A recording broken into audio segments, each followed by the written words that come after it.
ते प्रदेशाचे जे अध्यक्ष असतात हे निर्णय करतात कोणाचा प्रवेश करायचा आहे कोणाचा प्रवेश नाही करायचा आणि त्यांनी प्रवेश ठरवला की आम्हाला तो मान्य असतो तो आणि पुन्हा एकदा अण्णांचं आणि अण्णांसोबत सर्व ज्या लोकांचा प्रवेश झालेला आहे चिमणदादा विश्वनाथ आणि सगळे पदाधिकारी या सर्वांचं मनापासनं अभिनंदन करतो त्यांना शुभेच्छा देतो। सांगलीतूनही अनेक प्रवेश होत आहेत, अजून काही प्रवेश सांगलीतून होतील अपेक्षित आहे? तुम्हाला जो प्रवेश अपेक्षित आहे तो आमच्या मनामध्ये सध्या तरी नाही। एक एक एक एक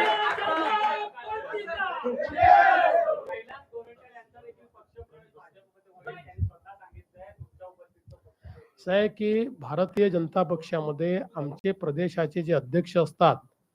हे निर्णय करतात कोणाचा प्रवेश करायचा आहे कोणाचा प्रवेश नाही करायचा आणि त्यांनी प्रवेश ठरवला की आम्हाला तो मान्य असतो। त्यामुळे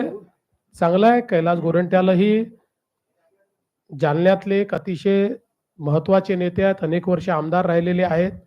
आणि त्यांच्यासारखे जमिनीशी जुडलेले अनेक लोक हे भाजपमध्ये येत आहेत आणि अध्यक्ष त्यांना भाजपमध्ये आणतायत, म्हणून अध्यक्षांचे मी अभिनंदन